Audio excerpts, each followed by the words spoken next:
Hello, welcome to the Everything is Black and White podcast. Newcastle drew 0-0 with West Brom down at the Hawthorns. I'm joined by Chief Sports Writer Lee Ryder, who travelled down to take in that game. Lee, not one that'll last long in the memory, but a point is better than a defeat. Yeah, I think that is the only positive from this afternoon. Obviously, they move up a place as well.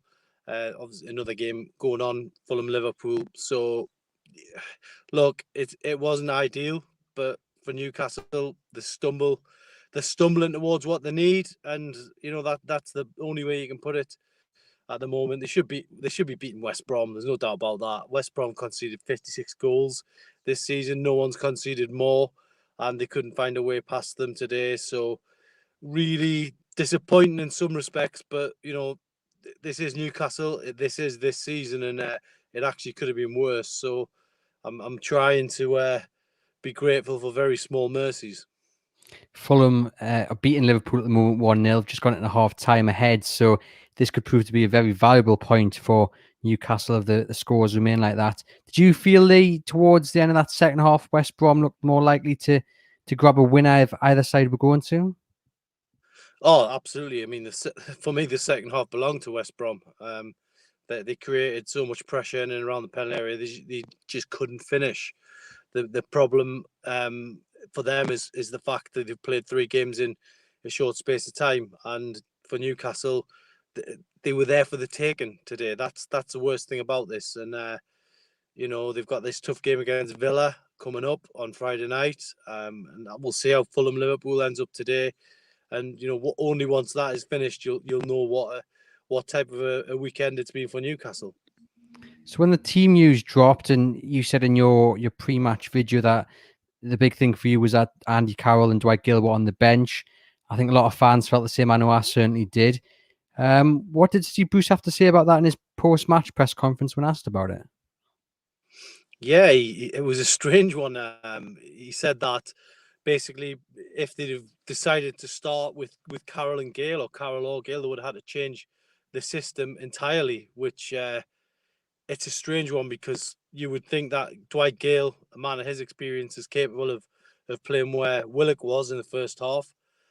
Andy Carroll, okay, yeah, maybe I get that one a little bit more because he's more of a target man, if you like. But then to throw him on, in the dying stages, I didn't see the point of that at all.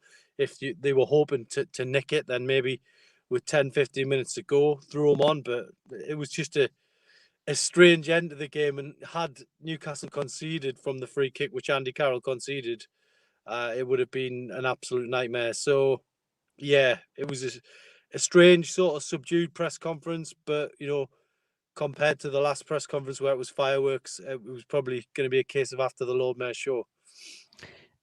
Something else he said in these post-match press conference was it's not about performances. So I think he was alluding to the fact that the attitude, in his opinion, was spot on.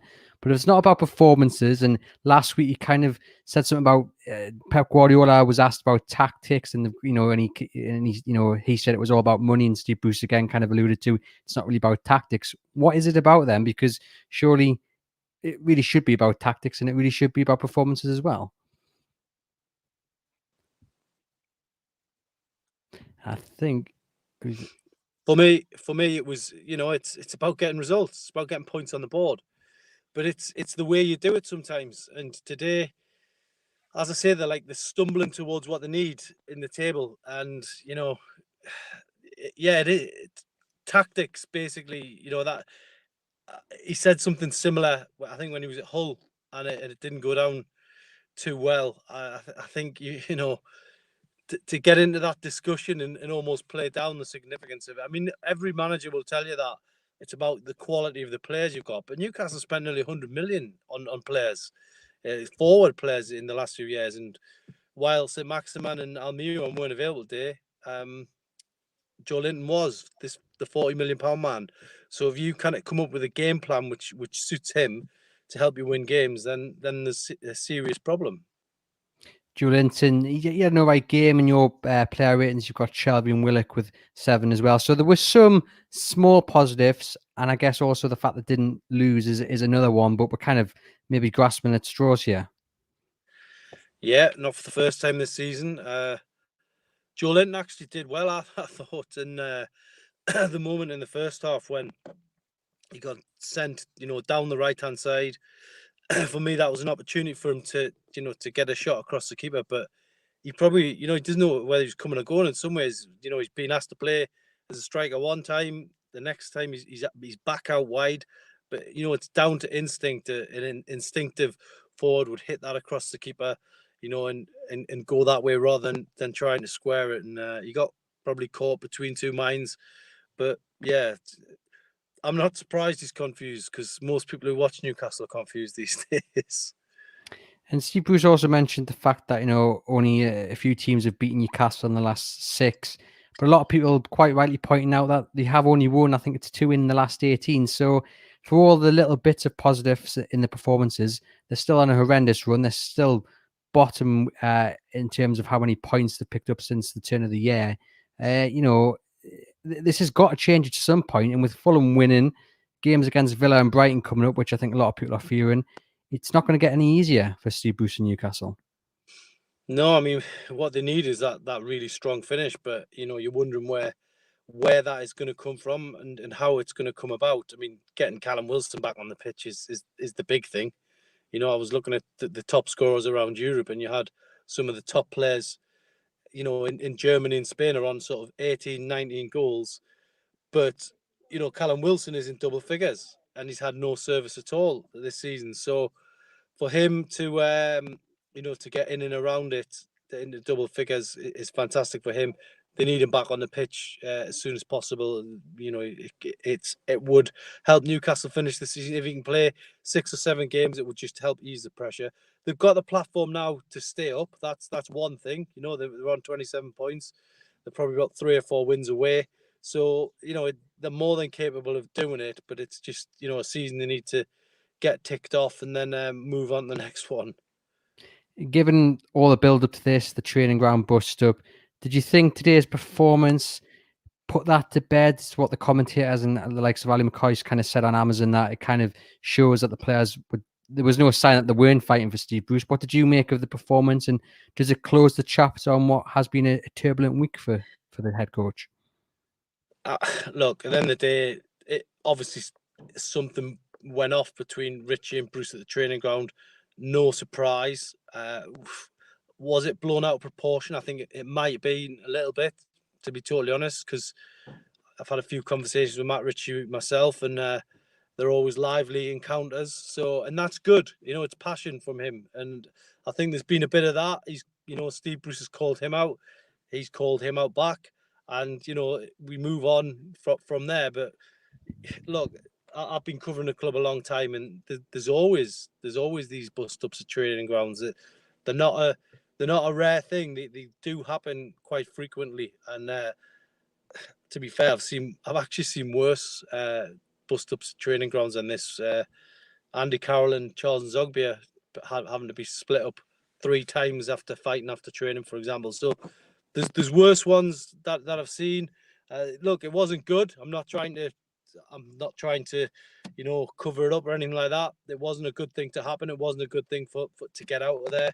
But at the end of the day, the fact Matt Ritchie didn't play today probably said a lot to me. That he's going to have to wait for his chance now.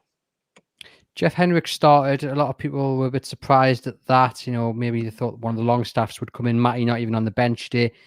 Were you surprised Hendrick was in the starting 11, and what did you make of his performance? Well, it's almost like another one of them, isn't it? Where they're trying to justify, his arrival last summer, and they're trying to make it work. Same with Joelinton as well. The summer before, they're trying to make the transfer. They're trying to justify it. For me, I don't know, unless other people are seeing something that I'm not. For me, I didn't see much there today. I think the manager from Ireland was there to watch him as well. So maybe he's there seeing something I'm not. But for me, I'm looking for a midfielder. If you're not getting forward and setting up chances, then you're getting tackles in and making interceptions, and he didn't do either in terms of offensively or defensively. So maybe people are seeing something different that I'm not. But at the end of the day, Jeff Hendrick for me didn't do enough. Do you think the side was set up not to lose rather than to win? Would that be a fair accusation? Yeah, I mean, they might have been set up to do that, but they still nearly, lost the game. West Brom could have nicked it later on. There's no doubt.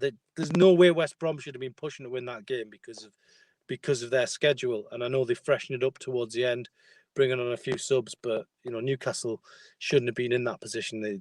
They did create decent openings in the first half, but they just didn't, do anything clear cut in terms of chances, and certainly didn't look like scoring. So, it's probably the best outcome you can hope for. And just finally then, I mean, we're looking ahead to Villa on Friday. It's another big game, especially if this Fulham result stays the way it currently is at 1-0 at half time. Can Steve Bruce take any positives from today's game into that game against Villa? Well, the big positive is they're not going to be in the relegation zone, and they've moved up a place, and Brighton are the ones in free fall. They're actually not playing that bad and losing games later on. So, look, if Newcastle had crumbled today towards the end, there'd have been a big inquest tonight, and instead they've got a point. They stumble on, and they've got work to do still, but that. It's not a foregone conclusion they're going to get relegated, and that's probably feels like a bonus in some ways. It shouldn't be. The bigger picture is Newcastle, it needs investment, it needs TLC, isn't getting any of that at the moment, and the fans are feeling it worse than ever because they can't get into stadiums. So it's tough being a Newcastle fan at the moment, but grateful for small mercies in not getting beat at West Brom today. That sounds absolutely awful, but that is where we are at the minute. We can't hide from it. Newcastle have got themselves in a mess, and now they've got 11 games to get it right. No, I think everyone will agree with you as well, and you can see, we're cheering on the likes of Spurs to beat Fulham and Liverpool to beat Fulham today. It's not what you should be doing as a Newcastle United fan, but that's the state we're currently in. Lee, we'll let you head off, get back to Tyneside safely. Thanks for joining us. Thanks. You can head over to chroniclelad.co.uk and you can you can read rather Lee's match report, his player ratings, all the reaction from Steve Bruce, Kieran Kelly's 5 things as well. In the meantime, enjoy the rest of your Sunday, and I would recommend not rewatching this game on Match of the Day later.